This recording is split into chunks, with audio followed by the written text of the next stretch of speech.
US of Ed special on the Race for the White House 2020. Ed Blakely is a former Washington insider, an internationally recognised leader in urban development and planning, advisor, author, and one of the two hosts on this podcast. My name is Sean Britton from the radio station 2SER. We're joined this week by Dana Rawls and Stephanie Zuniga-Maher. Dana Rawls is a researcher, writer and editor with 20 years of media and communications experience. A global citizen, she's worked in several countries and has a passionate interest in technology, media and human rights, and how they work together to contribute to humanity's social and economic development. Stephanie Zuniga-Maher is a native of Washington, D.C. with a lifelong interest in politics. She was nearly born in the White House during the Carter administration and volunteered on the Clinton campaign in high school. She holds a BA in political science from Duke University and a master's degree from the University of Sydney.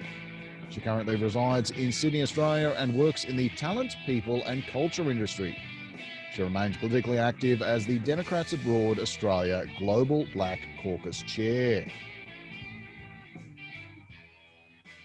Ed, for those who have already gotten it out of the way, early voting, we're seeing record numbers of people turning out early for this election. Why is that? Well, I think Mr. Trump did that for us. He said, you better do it twice. So people are going to the polls and bringing their mail with them. I think he scared people into voting, believe it or not. Even with COVID, people are going to vote. They're keeping their social distance and all that because unfortunately, they're not voting rapidly for Joe Biden. They're voting against Donald Trump for COVID and for denying them the vote. People are ticked. I would say another word, but we're on radio and television. That's why. I think we're up to 7 million now already. 17 million. 17 million, I'm sorry. 17 million have already voted. And Sean, in addition to what Ed said, Trump did scare a lot of people. And I know in my home state of Georgia, the voter suppression efforts have been astronomical. And other states like Texas and North Carolina and so many states, people are terrified that their votes aren't going to be counted, that their ability to even get to the polls will be, and they'll face these quote unquote poll watchers that Trump has, amassed this army of 50,000 people that will come to the polls. And a lot of people are saying, look, this is my right. This is my privilege. This is my duty as an American. And I'm not going to, throw that aside. And this is the most important election of my lifetime. And a lot of people are going out and they're voting in record numbers, including in my home state of Georgia. And I am so happy and so excited to see it. It is absolutely fantastic. I think it's really heartening to see the motivation and the determination that people have, because the lines are long.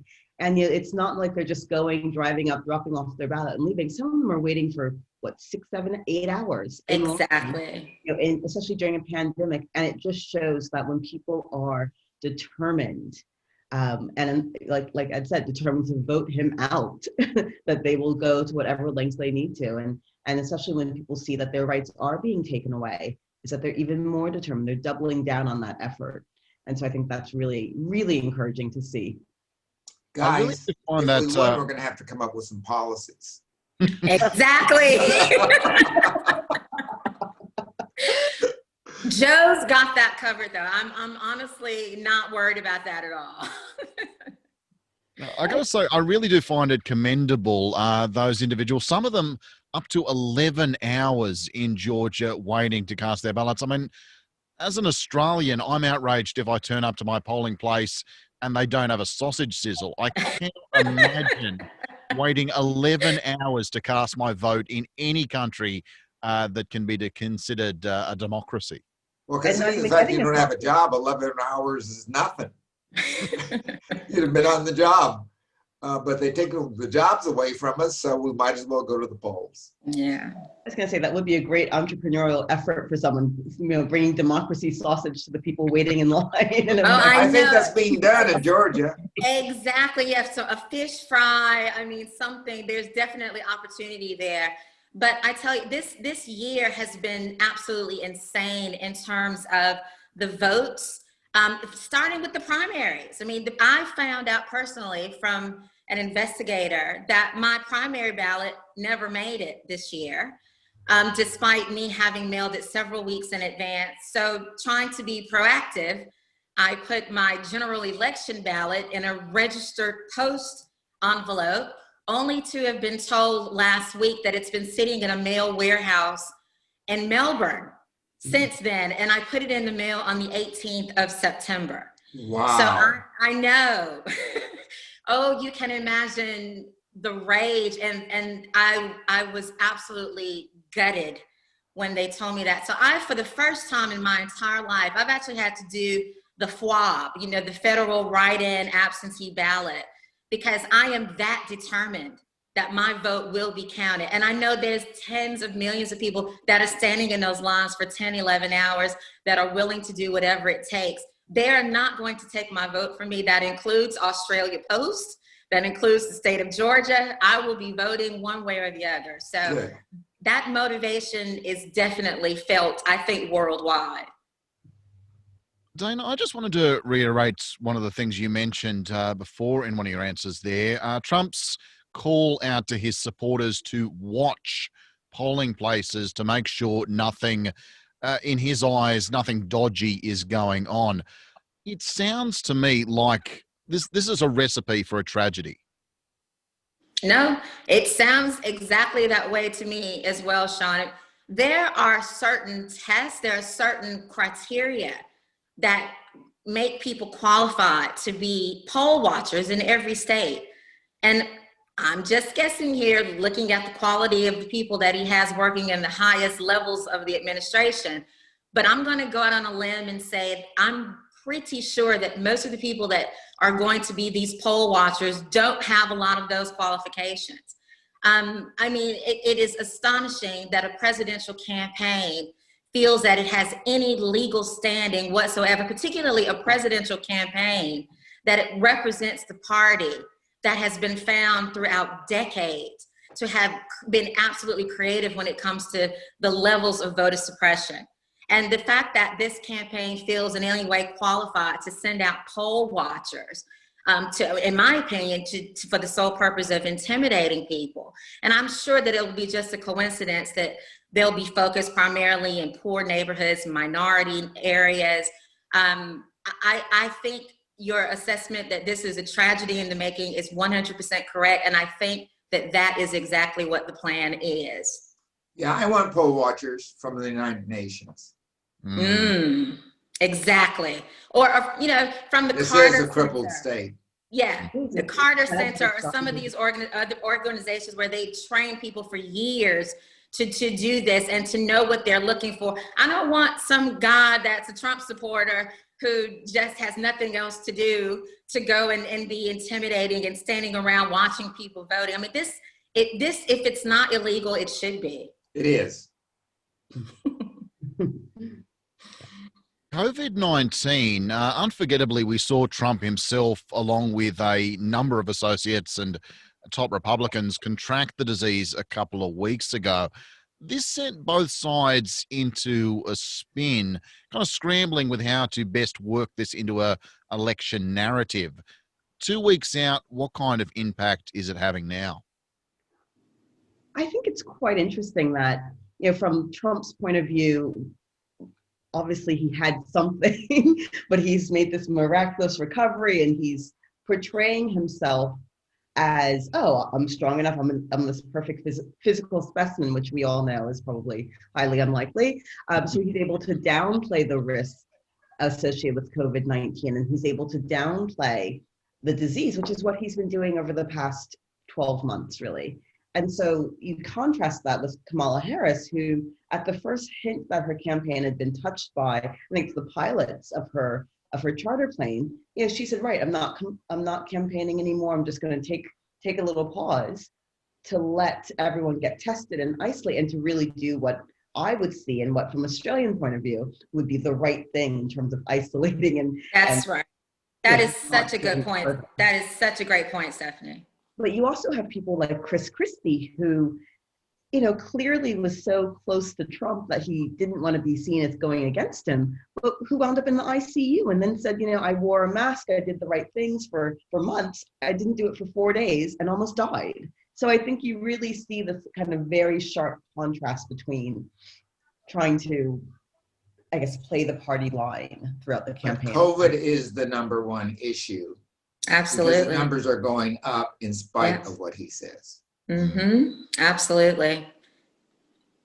On COVID and financial stimulus, Trump initially said Americans would not see any more relief until he was returned at the election. Now, this has gone back and forth, but how are we seeing the stimulus debate now play out for voters? Well, Nancy is given a Tuesday deadline. Now, one of the problems has been that Nancy Pelosi and everyone else knows the top numbers, but they don't know the details. Apparently, the program, from what I've heard from some of the insiders, that Trump has offered is a program where all the money goes to business and to farmers, and $1,000 handouts and some uptick on paychecks. So the biggest beneficiaries from this, like the first one, is going back to the same people, the airlines, etc. I have no problem with that as long as the people get their share. But this is a vote grabbing issue with him.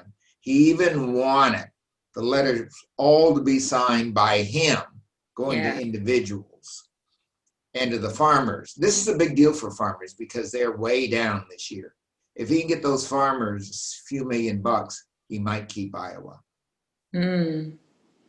Well, it's interesting that you mentioned that, Ed, because I noticed I've been reading that Mitch McConnell, and there's quite a bit of daylight even between Mitch McConnell and the White House on the latest efforts. So the White House with Steve Mnuchin are basically trying to get, and Pelosi obviously are trying to get closer to $2 trillion. McConnell's trying to keep it around, I believe, 500 billion. That's just walking around money, 500 million. Exactly. That's enough for us for the show.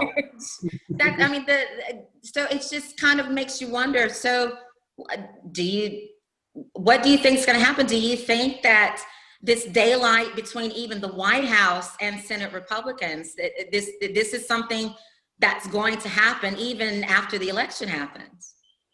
I think one thing that's really important to realize is that, they're playing politics and with people's lives. People are on the verge of serious personal, economic, and financial collapse.